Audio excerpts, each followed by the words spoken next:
तर सिल्वासावरनं प्रवास करून प्रियदर्शी तू इथे आलंयस, तुझं खूप खूप स्वागत आहे आपल्या वेदच्या या मंचावरती. सध्या तू तिथं काय बरं करतोय सिल्वासाला? सध्या मी सिल्वासाला कम्युनिटी मेडिसिनमध्ये मेडिकल कॉलेजमध्ये शिकवतो मुलांना, MBBS मुलांना. मी फॅकल्टी आहे तिथे. अच्छा, तू तिथे आता शिक्षणाचं काम करतोय मेडिकल कॉलेजमध्ये. येस. डॉक्टर का बरं व्हावंसं वाटलं रे तुला? एक म्हणजे मी पण एक लहान चंद्रपूरसारख्या भागामधून आलो आहे आणि लहानपणापासून असं खूप शिक्षणाचा गंध नव्हता.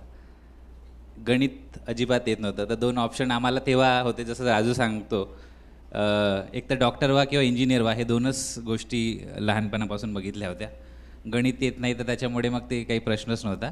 तर मग डॉक्टर बनवू हेच लहानपणापासून बिंबवलं होतं की दुसरं ऑप्शन नाही आहे तुझ्याकडे, आणि मी पण मान्य केलं होतं की आहे आपल्याला ऑप्शन नाही. Yes. तुझं लहानपण कसं होतं? लहानपण माझं खूपच चांगलं होतं. म्हणजे जरी मी चंद्रपूरच्या मुख्य ठिकाणी राहत होतो तरी पण अवतीभोवती खूप सारे मैदानं होते, घरी खूप सारे झाडं होते. म्हणजे अगदी गावाकडच्या वातावरणासारखं राहिलो. पण दुसरं एक होतं की मित्र नव्हते अवतीभोवतीचे माझ्या वयातले. मला वडिलांनी इंग्लिश मिडियममध्ये टाकलं होतं. का टाकलं मला आताही माहिती नाही. सगळे मराठी किंवा बंगाली मीडियममधले होते. तिथे एक स्थलांतरित वस्ती होती बांगलादेशमधून जे आले होते. तर मीच त्याच्यामध्ये जे जसं म्हणतो आपण वासरात लंगडी गाय शहाणी. तर कारण मी इंग्लिश मिडियममध्ये होतो त्याच्यामुळे सगळे लोक मला थोडंसं साईडमध्ये ठेवायचे आणि माझ्या वयातले माझ्या एजचे कोणी लोक नव्हते. त्याच्यामुळे माझा बराचसा वेळ हा माझ्या काकांची एक छोटीशी लायब्ररी होती. ते प्राथमिक शाळेत शिक्षक होते, जॉईंट फॅमिली होती आमची. तर त्या पुस्तकांसोबत खूप वेळ जायचा आणि पुस्तकांसोबत, झाडांवर, प्राण्यांसोबत हा वेळ खूप जायचा. त्याच्यामुळे अगदी स्वच्छंद जगलोय 9वीपर्यंत. अजिबात अभ्यासाचं कधी टेन्शन घेतलं नाही आणि परीक्षा आली की चिटिंग करायचो, पास व्हायचो. त्याच्यामध्ये अगदी महारत होती माझ्यामध्ये. कधीच एकदाच फक्त पकडला गेलो 7वीमध्ये. ते सोडून मी कधीच पकडलं गेलो नाही. तर ती एक खूप स्किल भारी शिकलो होतो मी. स्किल आहे ती. बरं. मग मला तुला आता पुढचा प्रश्न विचारायलाच पाहिजे की अभ्यास करायला कधी सुरुवात केली?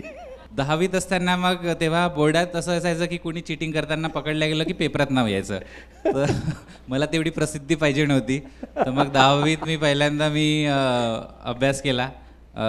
73% भेटले आणि पहिल्यांदा कळलं की अच्छा, अभ्यास करून पण जास्त मार्क भेटतात. तर मग ठरवलं की ठीक आहे, आजपासून आपण चिटिंग करायची नाही. 10वीत हे ठरवलं निकाल बघितल्यानंतर. आणि त्यानंतर आजपर्यंत कधीही गरज पडली नाही चिटिंग करायची.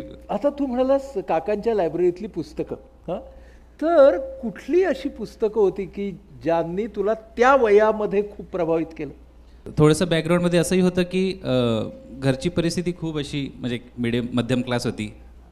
माझे दोन्ही आजोबा खूप दोन्ही बिझनेसमॅन सारखे होते. तेव्हा गोंडराजांच्या विरुद्ध आजोबांनी निवडणूक पण लढवली होती आणि एकदम हिंदी पिक्चरसारखं झालं होतं की मग त्यांना पॅरालिसिस आलं, सगळा संपत्ती त्यांची चालली गेली. मग वडील, बाकी आजी वगैरे हे सगळ्यांनी मग खूप कठीण परिश्रमामध्ये आपलं शिक्षण केलं आणि जॉबवर लागले. त्याच्यामुळे नेहमी घरी एक परिस्थिती होती जी लोअर मिडल क्लासची होती आणि मला कॉन्व्हेंटमध्ये टाकलं होतं. त्याच्यामुळे माझी भाषा तशी नव्हती. माझं दप्तर, माझे शूज, माझे कपडे किंवा पुस्तकं, त्याच्यावरचे कवर्स किंवा कंपास बॉक्स, हे सगळे मला त्याच्यामध्ये खूप न्यूनगंड वाटायचा की ते भारी नाही आहेत, चांगले नाही आहेत. आणि नेहमी ती कमीपणाची भावना होती. आणि दुसरं एक कसं झालं की मी हाईटमध्ये खूप वर्गात लहान होतो. त्याच्यामुळे कोणी येऊन मला धमकी देऊन द्यायचं किंवा दाबून ठेवायचा. आणि या 2-3 गोष्टीमुळे मला नेहमी मी कधीच एक्सप्रेस नाही करू शकलो त्या कॉन्व्हेंटच्या शाळेमध्ये 10वीपर्यंत. पण माझं एक दुसरं विश्व होतं, ते पुस्तकांचं होतं मग. आणि त्यामध्ये मी रमत राहायचो. म्हणजे रोज मी अगदी लहानपणापासून मला आठवतं रोज 2-3 पुस्तकं संपवायचो. छोटे छोटे पुस्तकं असायचे, कथारंजन किंवा कॉमिक्स. तर रोज जेवता 2-3 पुस्तकं संपवायचे. जेवायला 2 तास लागायचे मला, पण पुस्तक संपायचे. आणि वडील तोपर्यंत काही म्हणणार नाही कारण पुस्तक वाचताय. पण मग 11वीत असताना एका मित्राच्या घरी बाबासाहेबांचं बुद्ध आणि त्यांचा धम्म हे त्यांनी पुस्तक एक लिहिलं होतं. ते माझ्या वाचनात आलं. आणि मग त्या दिवसानंतर मग पहिल्यांदा मी थोडासा इथिकल विचार करू लागलो की मग, किंवा काय म्हणतात तर तो मॉंगचा विचार करू लागलो की बाबा आयुष्य का जगतोय आपण, काय करायचं आहे, खरं बोलायचं आहे तर का बोलायचं आहे, म्हणजे ते पुस्तक वाचून तुझ्या विचारांबद्दल तू विचार करायला लागला. विचारांबद्दल आणि स्वतःच्या अस्तित्वाबद्दल पण, बरं. की मग चांगलं जगायचं आहे म्हणजे नेमकं काय, मी आजपर्यंत जगत होतो ते काय जगणं आहे, ते बरोबर होतं की नाही, म्हणजे खोटं बोलायचो आधी, चिटिंग करायचो, चोरी करायचो. तर हे सगळ्या गोष्टी मग अशा लक्षात आल्या की हे हे केल्याने काय होऊ शकतं, काही अशी शक्ती आहे का की जी आपल्याला काही पनिशमेंट देते किंवा मग आपल्याला रिवॉर्ड देईल, नेमकं हे जग कसं चालतं, कोणते कोणते फोर्सेस आहेत, असे खूप सारे विचित्र विचार यायला लागले. आणि त्यानंतर मग मी मेडिटेशन काही काही ठिकाणी मग गेलो. माझे वडील विपश्यना वगैरे करायचे, तर national network of Buddhist youth किंवा आंबेडकर असोसिएशनचे काही मेडिटेशन क्लासेस असायचे, तिथे जाऊन मग मी अजून थोडंसं स्वतःला अजून समजून घेण्याचा प्रयत्न केला. आणि हे मला वाटतं 11वीत झालं. मला वाटतं त्या दिवसापासून माझ्या लाईफची एक वेगळी दिशा सुरू झाली, ज्याच्यामध्ये मी स्वतःबद्दल खूप जास्त अवेअर झालास. आणि MBBSला ॲडमिशन मिळाली. हां, तर मग अगदी खरं आहे ते, कारण त्या दिवसानंतर मी अभ्यास सुरू केला ॲक्च्युली, की या क्लासेसमध्ये किंवा मेडिटेशनमध्ये जाताना एक तर स्वतःसोबत मला कनेक्ट होता आलं, माझे स्ट्रेंथ अँड विकनेस कळले, कशावर काम करता येईल हे कळलं, आणि सगळ्यात महत्त्वाचं माझा आत्मविश्वास प्रचंड वाढला. एक होतं की मी इतर लोकांसोबत कनेक्ट होऊ शकत नव्हतो कारण माझं विश्व वेगळं होतं, ते पुस्तकांचं होतं. तर मी त्या मित्राला अगदी म्हणजे मी नेहमी वाट बघायचो की कधीतरी कोणती तरी टीचर येईल जी विचारेल की पेरूमध्ये काय म्हणतात इंका साम्राज्याचं जे शेवटचं होतं कॅपिटल ते काय आहे. मला माहीत होतं ते, पण ते कधीच विचारलं नाही गेलं. आणि ती सगळी हिस्ट्री मला माहिती होती, म्हणजे त्यांचे सगळे सिव्हिलायझेशन मला माहिती होते, पण त्याचं नॉर्मल शाळेच्या स्ट्रक्चरमध्ये काही किंमत नव्हती. पण त्याच्यामुळे माझं एक वेगळं विषय होतं ज्याच्यामध्ये मी खूप कॉन्फिडंट होतो की कधी जर ती प्लॅटफॉर्म तसा मला मिळाला तर मी नक्की फर्स्ट असेल. हां, तर मग आता तो सोशलायझेशनमध्ये मुळे तो प्लॅटफॉर्म मिळाला. अगदी तर सोशलायझेशन म्हणता येईल, किंवा मग हे ते कॉन्फिडन्स जे मिळालं ना की ठीक आहे, मी पर्सनली जसा आहे तसा आहे, पण मला माहिती आहे की माझ्यामध्ये भरपूर गोष्टी आहेत आणि मी अभ्यास करू शकतो. 10वी तर ते बघितले होते की थोडासा अभ्यास केला आणि 72% भेटले होते. पण शाळेमध्ये तर माझी इमेज होती की मी चिटिंग करून पास होतो, तर कोणालाच वाटलं नव्हतं की मी MBBSमध्ये लागू शकेल. अगदी पहिल्याच प्रयत्नात लागलो. ॲक्च्युली मी MBBSचं एक्झाम देताना माझ्या हाताने हीच चूक झाली होती की नंबर जो असतो ना, रोल नंबर, तो गोल गोल करून तो लिहायचा असतो, तो चूक लिहिला मी. तर बऱ्याच लोकांना आत्ताही असं वाटतं की तो चुकीचा कोणाचा तरी मार्क मला मिळाले आहेत. आणि येस. पण MBBSच्या करिअरकडे पाहताना तुझ्या विचारांना, कामाला दिशा देणारे, समजा मी तुला असं म्हटलं की 4 महत्त्वाचे टप्पे कोणते, तर तू काय सांगशील? पहिला टप्पा तर मला वाटतं हे आहे की म्हणजे जस्ट जायच्या आधी की जो आत्मविश्वास मला मिळाला आणि मी रोज स्वतःला आरशात बघून म्हणायचो की माझा नंबर लागणार आहे, हा आत्मविश्वास खूप महत्त्वाचा होता. दुसरं, माझा एक मित्र होता जो MBBSला होता, त्याची पूर्ण फॅमिली MBBSला होती.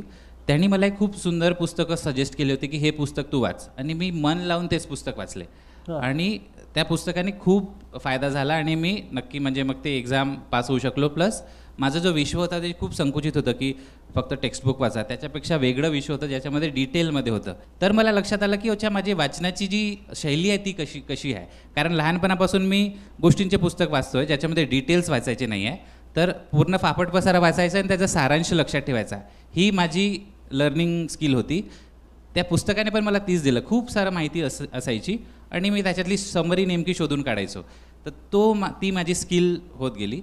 तिसरं, मला वाटतं जो मोठा एक फरक पडला की मी क्रिकेट मॅच खेळलो एक.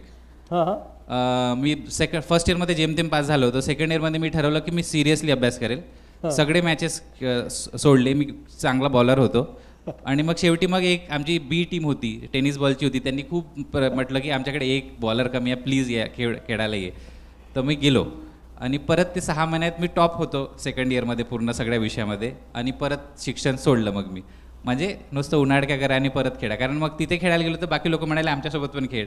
तर मी व्हॉलीबॉल खेळायचो, क्रिकेट खेळायचो, फुटबॉल खेळायचो, बॅडमिंटन चांगलं खेळायचो. तर मी प्रत्येक ठिकाणी मग जात गेलो, नाटकामध्ये असायचो. तर हे सगळ्या गोष्टीमध्ये मग माझं जे एक डिटेलमध्ये अभ्यास करण्याचा जो काही होता तो बंद झाला. नाहीतर मी आतापर्यंत एखाद्या चांगल्या मोठ्या हॉस्पिटलमध्ये सिनियर डॉक्टर असतो, काहीतरी करायचं आहे नेहमीच होतं, काहीतरी करायचं आहे, काहीतरी करायचं आहे, चांगलं काहीतरी करायचं आहे. पण हे काहीतरी म्हणजे काय हे कधीच समजलं नाही तेव्हा. तर मी सुनामी आला तेव्हा मग मी फर्स्ट इयर सेकंड इयरला होतो, तर मी प्रयत्न केला. तर ते म्हणाले तू खूप लहान आहे, तू तू काय करणार तिथे येऊन.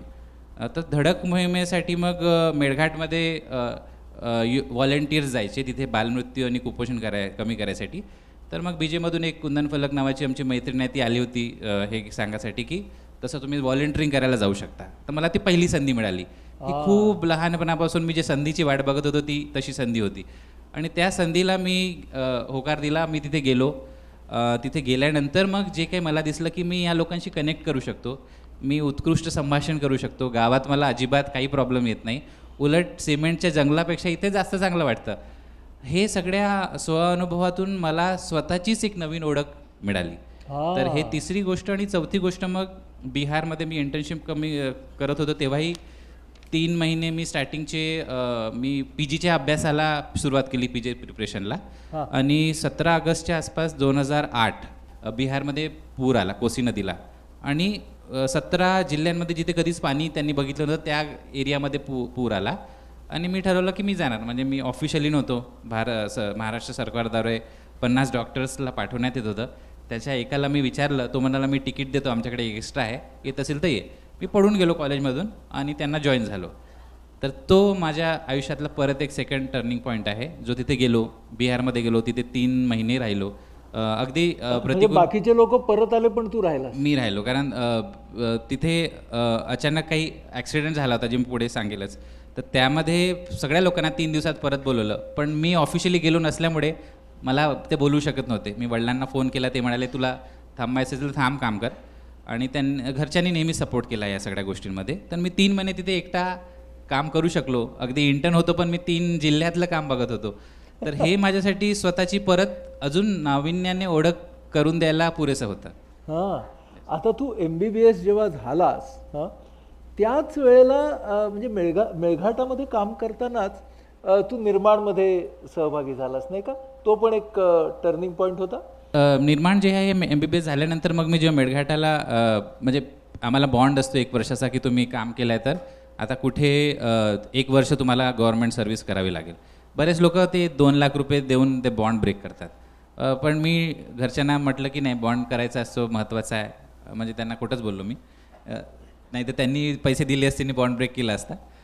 पण मग मला ते डायरेक्टली कन्फ्रंट नाही करता आलं त्यांना. मी मग म्हटलं की नाही, मला पाठवलं आहे तिथे, मी जातो. मग मी ॲक्च्युली DD ऑफिसला आलो आणि त्यांना म्हटलं की सगळ्यात वर्स्ट PHC जी असेल, प्रायमरी हेल्थ सेंटर मेळघाटमधलं, मला द्या, मी जाऊन तिथे काम करतो. आणि लकीली मला तेच हेल्थ सेंटर भेटलं जिथे मी आधी धडक मोहिमेमध्ये काम केलं आहे. राजू जे सांगत होता की मेळघाटमध्ये तो धडक मोहिमेमध्ये आला होता आणि त्याला बरंचसं हे बघायला मिळालं. तर 30 गावांमध्ये त्या परत मला जाता आलं आणि त्या PHCचा इन्चार्ज मेडिकल ऑफिसर म्हणून मी जॉईन झालो. आणि त्याच्यानंतर मग निर्माणचा प्रवास सुरू झाला की तिथे मग मला जाता आलं. 1 वर्षाच्या बॉन्डसाठी तू मेडिकल ऑफिसर म्हणून जॉईन झालास आणि 6 वर्ष तिथं थांबलास. तो का? ये दिल मांगे मोर. 1 वर्ष खूप धडाडीने काम करता आलं. मेळघाटमध्ये खूप बालमृत्यू कुपोषण होतं ते ऐकलं होतं. आणि आधी मी NGO थ्रू किंवा व्हॉलेंटिअर म्हणून मेळघाटमध्ये काम केलं होतं. आता मी आणि तिथे राहून मी सिस्टमला शिव्या दिल्या होत्या. आता मी सिस्टम आहे ना, तर आता मला तर चांगलं करणं भाग आहे, नाही तर क्या बोलते नाम पे धब्बा लग जाएगा, नाक कट जाएगी. तर मग हे खूप पण एक तो तसा मला वाटतं त्या उमेदीचा काळ पण होता, कॉन्फिडन्स होता, जोश होता. तर 1.5-2 वर्ष मी खूप काम केलं तिथे, खूप प्रयत्न केले की कशा पद्धतीने बालमृत्यू थांबवू शकू. आमची खूप चांगली टीम होती.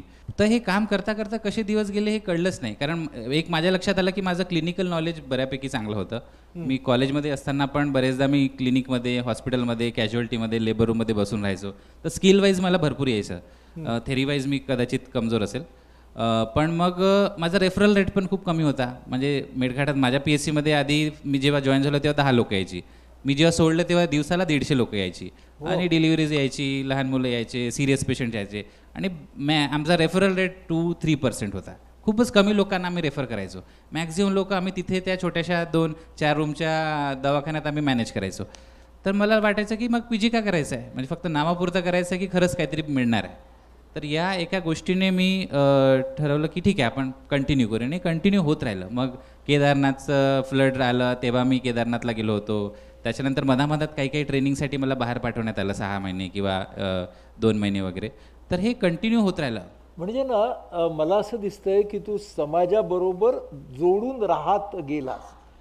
तर आता तू जे तुझं पोस्ट ग्रॅज्युएशन कम्युनिटी मेडिसिनमध्ये केलंस, तर त्याची मुळं कुठे या सगळ्यातच असली पाहिजेत का? हे मला वाटतं कालांतराने हे जसं शेरलॉक होम म्हणतो की एलिमिनेट करत चला आणि शेवटी जे राहिले ते तुमचं ऑप्शन आहे, तसं हे झालं थेअरी ऑफ डिडक्शनमधून. म्हणजे की जसं आता मी म्हटलं की पेशंट होते, 10 पेशंट यायचे, मी पेशंटशी बोलायला सुरू केलं. मला कोरकू येत नव्हती, आताही येत नाही, पण मला त्याचं इम्पॅथिकली दुःख कळतं. त्याच्या पाठीवर हात ठेवणं, थाप देणं, नाडी बघणं, प्रेमाने बोलणं, त्यांच्या मुलांसोबत खेळणं, गावात मग वेगवेगळ्या स्पर्धा भरवणं, गावातल्या मुलांना शाळा नव्हती तर शिकवणं, अंधश्रद्धेवर काहीतरी काम करणं, किंवा मग लोकांना सापाबद्दल खूप भीती असते तर खूप सारे साप पकडून मग मी त्यांना प्रबोधन करायचो. गावात शाळा नव्हती तर मग मधात आम्ही एक ऑर्गनायझेशन सुरू केली आणि 3 वर्ष गावात शाळा सुरू केली, चालवली पण ती व्यवस्थित. तशा खूप साऱ्या छोट्या छोट्या गोष्टींनी मी वेगवेगळ्या अँगलनी त्यांना कनेक्ट झालो. तर मग मला लक्षात आलं की मी जेवढं एक डॉक्टर म्हणून किंवा हेल्थ फॅक्टर म्हणून जे त्यांना म्हणू नाही शकत की तुम्ही हॉस्पिटलमध्ये या मी ठीक करेल, कारण तेव्हा अंधश्रद्धा भरपूर होती, तेवढं माझ्या या सगळ्या अँगलमुळे त्यांची माझ्यावरची जी एक विश्वास आहे तो वाढला आणि त्याच्यामुळे ते जास्त येऊ लागले, माझ्या मेडिकल नॉलेजमधून नाही. आणि दुसरं एक लक्षात आलं की मी जसं मी सांगितलं की मी खूप प्रयत्न केला बालमृत्यू आणि कुपोषण कमी करायचा. 2 वर्ष अगदी दिवसरात्र काम केलं आणि माझी एक भारी टीम होती, 60 डॉक्टर्स होते, 5 ॲम्ब्युलन्स, 48-50 आशा, 50 अंगणवाड्या आणि नर्सेस, MPW, 10 सबसेंटर. तर 2 वर्ष इतकं काम केल्यावर तुम्हाला काय वाटतं काय झालं असेल? इतकं सगळं किती खाली आलं असेल? किती खाली आलं असेल सांगा तुम्ही? का किती टक्क्याने? 4, 5, 10 वाढलं ते. अरे वाढलं. तर मग मला लक्षात आलं की हे हेल्थचे जे कामं आहेत हे करून मी इंडिकेटर्सला कोणत्याच अँगलने कमी करू शकत नाही आहे. मी फक्त माझ्याकडे जो पेशंट आला आहे तेवढं ट्रीट करू शकतो, तो वाचवू शकतो.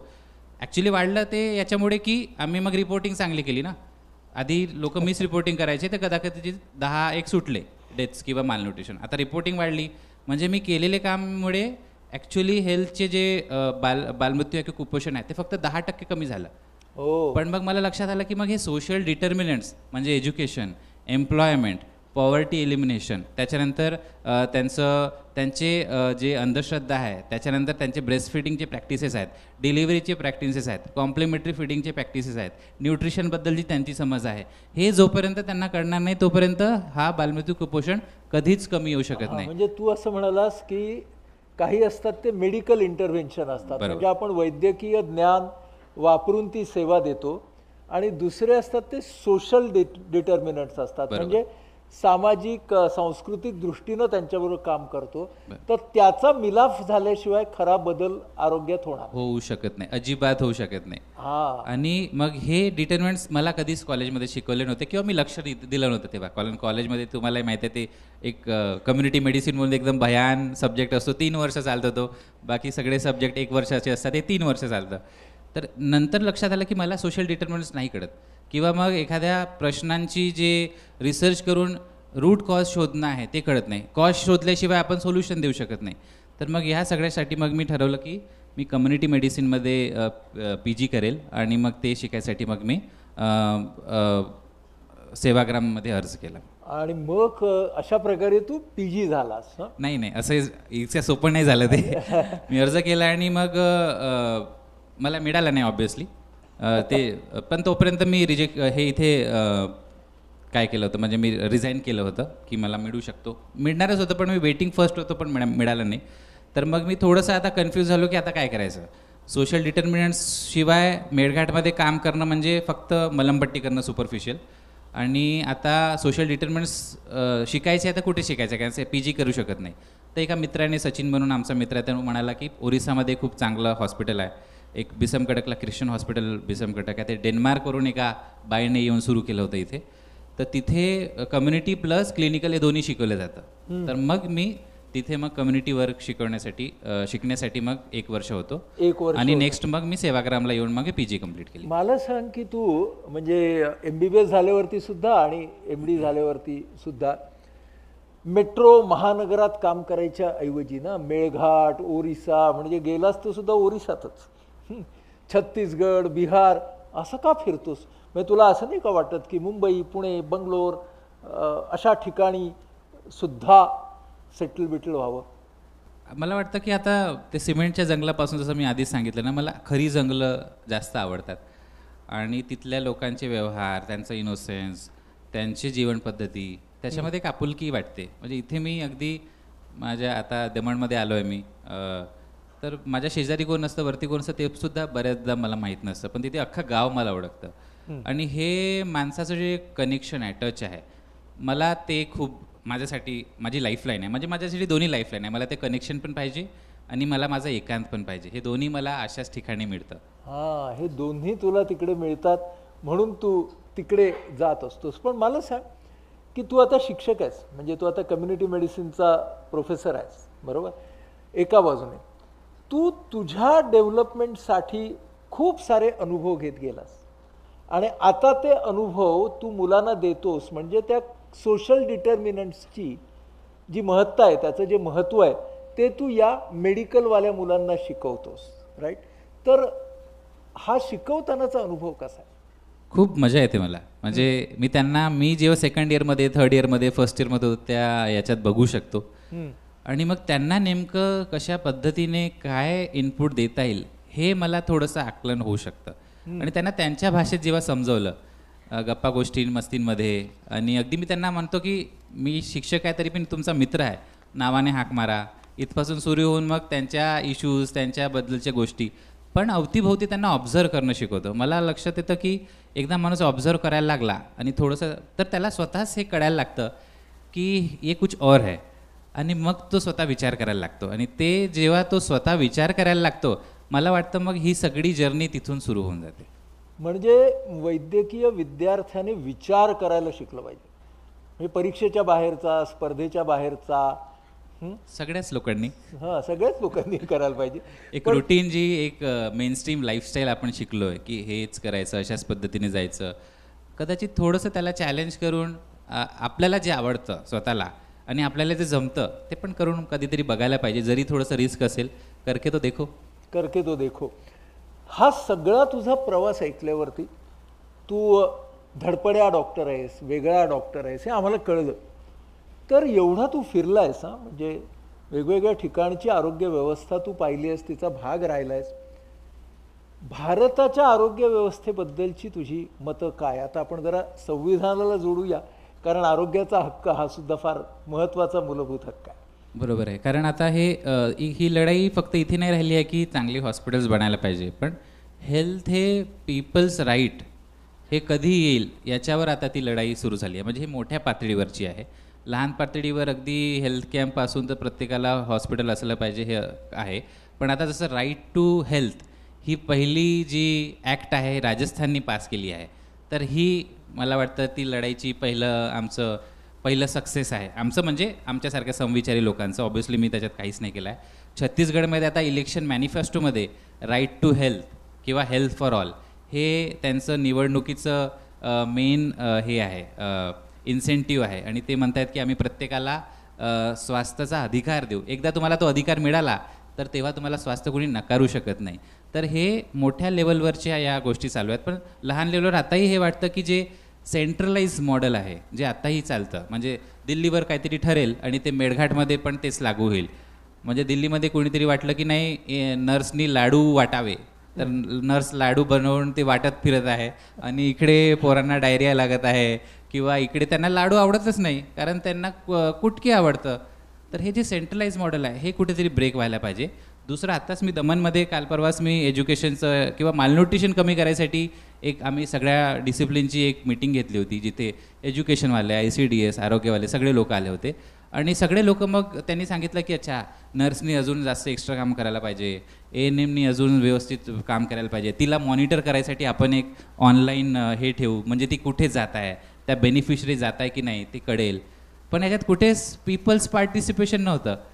कम्युनिटीचं तुम्ही इन्व्हॉल्वमेंटच घेत नाही आहात, तर आपण त्यांना गिनीपिकसारखं त्यांच्यावर एक्सपेरिमेंट करतोय आणि त्यांना विचारात घेत नाही की तुम्हाला काय पाहिजे, तुमचे स्ट्रेंथ्स काय आहेत. आणि सोबतच आपण या सगळ्यामध्ये फक्त होतं की डॉक्टर वाढवा, नर्स वाढवा, म्हणजे परत मेडिकल मॉडेल जे मला माहीत आहे की काम करणार नाही. जोपर्यंत तुम्ही त्या गावात पाणी पुरवठा करणार नाही, त्या गावात संडास बांधणार नाही, तिथल्या महिलांना एज्युकेशन देणार नाही, तिथल्या स्पेसिंगची सुविधा नसणार आहे, तिथल्या लोकांना सेक्स एज्युकेशन देणार नाही आहे, तिथल्या लोकांना मुबलक न्यूट्रिशन काय याची माहितीच नाही आहे, तिथल्या नरेगामध्ये काम नाही आहे, तोपर्यंत तिथलं कुपोषण कधीच कमी होऊ शकत नाही. तर आता मग त्या पॉलिसी मेकिंगच्या हळूहळू याच्या मध्ये जाऊन मी हे इनपुट्स द्यायचा थोडासा प्रयत्न करतोय की ठीक आहे तुमचे मेडिकल मॉड्यूल करा, पण जोपर्यंत तिथे तुम्ही हँडपंप लावणार नाही आणि तिथे शुद्ध पाणी ठेवणार नाही, मी लिहून देतो तुम्हाला किती तुम्ही मोठे कलेक्टर असा, तिथे मालन्यूट्रिशन कमी होणार नाही. म्हणजे एक जो सर्वसमावेशक विचार करायचा. मला आत्ता तू बोलत होतास तर आठवलं, डॉक्टर जफरुल्ला चौधरी होते बांगलादेशचे, ज्यांनी कम्युनिटी मेडिसिनमध्ये मोठं काम केलं. तर त्यांनी असं एक वाक्य त्यांचं मला आठवलं की we will not be able to eradicate diarrhoea till we stop buying arms. असं एक त्यांचं वाक्य आहे की आम्ही जोपर्यंत देशासाठी शस्त्रास्त्र खरेदी करणं कमी करत नाही तोपर्यंत आम्हाला हा डायरिया काही दूर करता येणार नाही. तेव्हा आरोग्य व्यवस्थेला सर्वसमावेशक करणं हे फार महत्त्वाचं आहे. मग हे कोणी करायचं? म्हणजे फक्त मेडिकलने करायचं, समाजाने काय करायचं, नागरिकांनी काय करायचं त्यासाठी? का आम्ही फक्त स्वतःला आरोग्य सेवेचा ग्राहकच म्हणून घ्यायचं?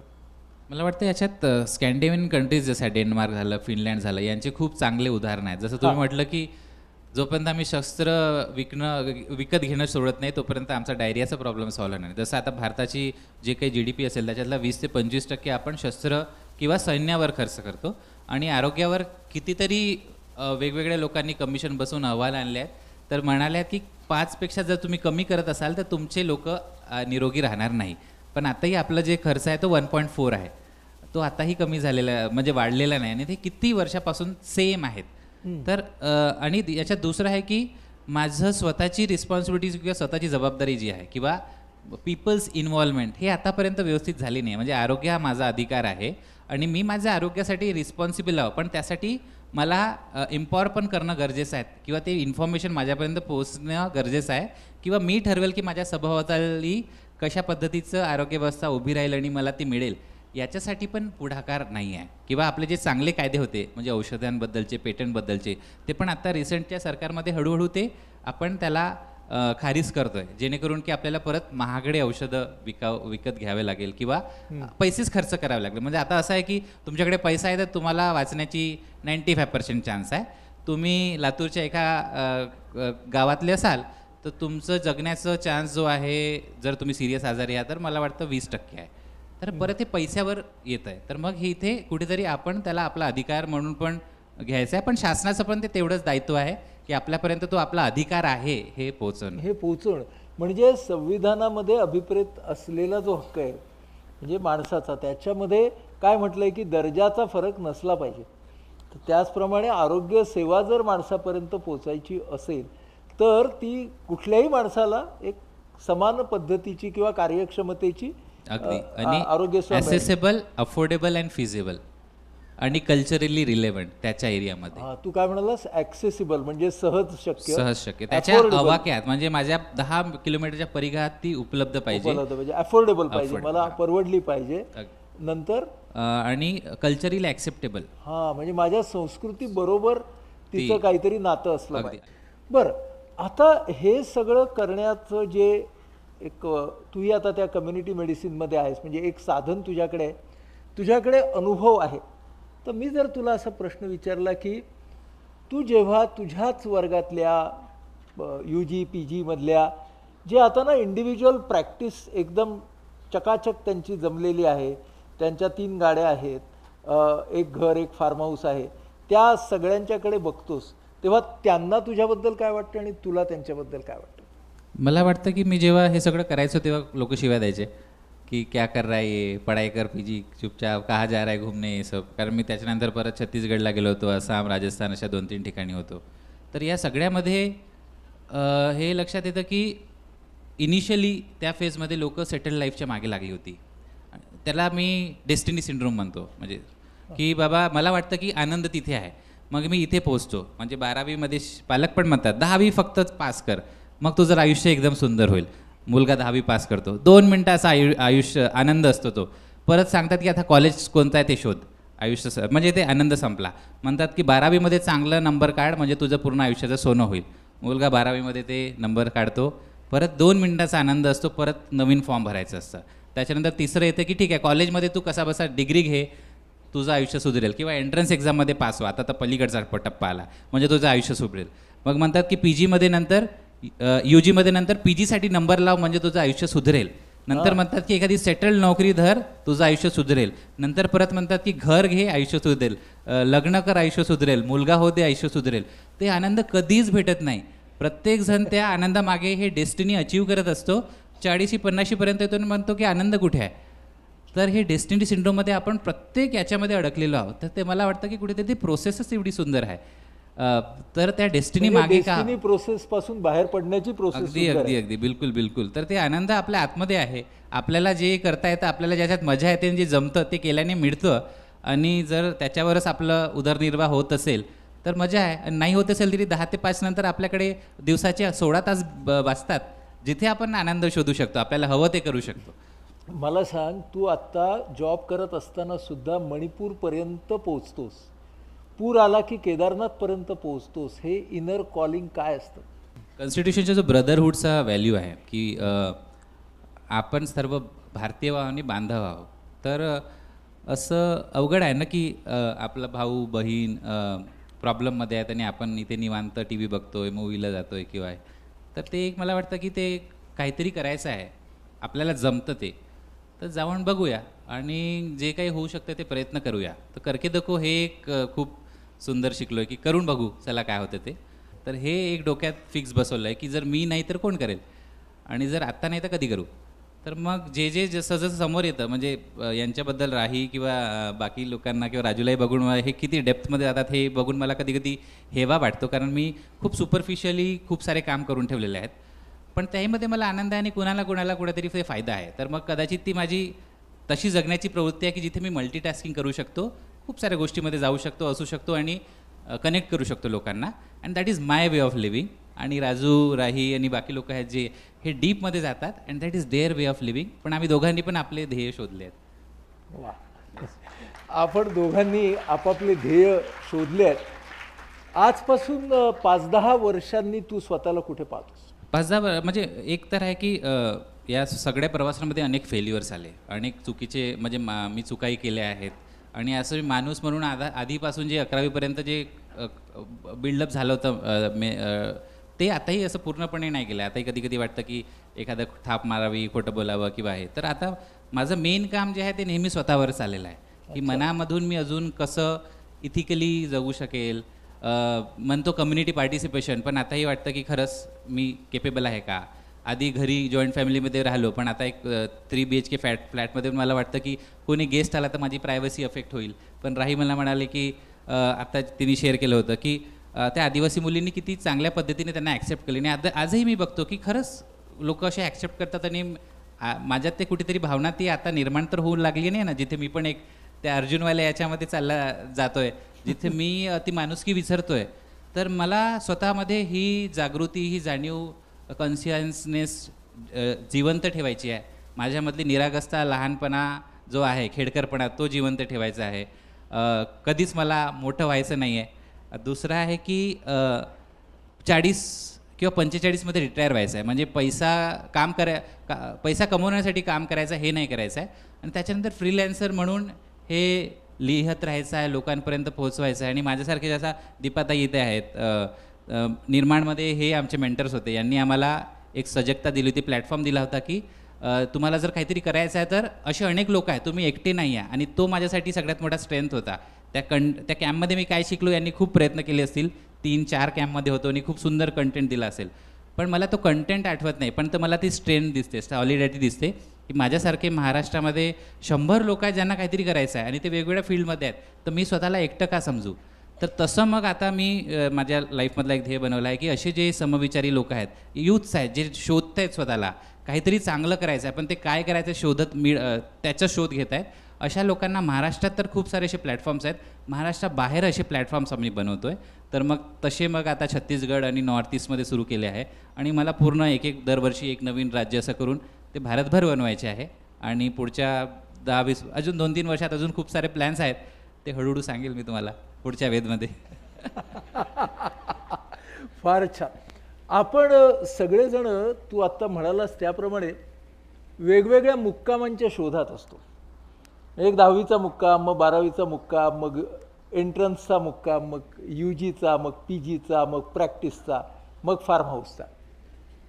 आपण जेव्हा सगळेजण या मुक्कामांच्या मध्ये हरवतो त्यावेळेला आपल्या पायाखालचा रस्ता आपण नीटपणे पाहत नाही. आणि तू मगाशी म्हणालास की विद्यार्थ्यांना तू सांगतोस की ऑब्झर्व करा. तर मला वाटतं ऑब्झर्व करणं आपण विसरतो मग मुक्कामाच्या त्या लाटेमध्ये आपण गेलो की.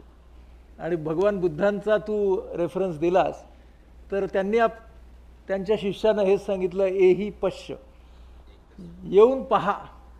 पहा म्हणजे अवलोकन करा, डोळसपणे पहा. म्हणून तुझा प्रवास जो आम्हाला दिसतोय तो एका बाजूनं स्वतःकडे डोळसपणे पाहण्याचा आहे, दुसऱ्या बाजूनं आसमंताकडे, समाजाकडे, सामाजिक वास्तवाकडे डोळसपणे पाहण्याचा आहे. आणि संविधानातल्या ज्या तत्वाचा तू आत्ता उल्लेख केलास की बंधुता, तो एक मला फार छान मुद्दा वाटला की अरे माझा भाऊ, माझी बहीण ही छत्तीसगडमध्ये असेल, ओरिसात असेल, मणिपूरमध्ये असेल, मला जे काही करता येईल ते केलं पाहिजे. हा बंधुतेचा जो एक अनुभव तुझ्या आतमध्ये येतो, त्यामुळे तू मुक्कामाच्या मागे न लागता प्रत्येक प्रवासाच्या प्रत्येक पावलामध्ये एक नवीन लय शोधत राहतोस. ही लय तुझ्याबरोबर सतत राहावी अशा शुभेच्छा वेदतर्फे तुला आज देतो.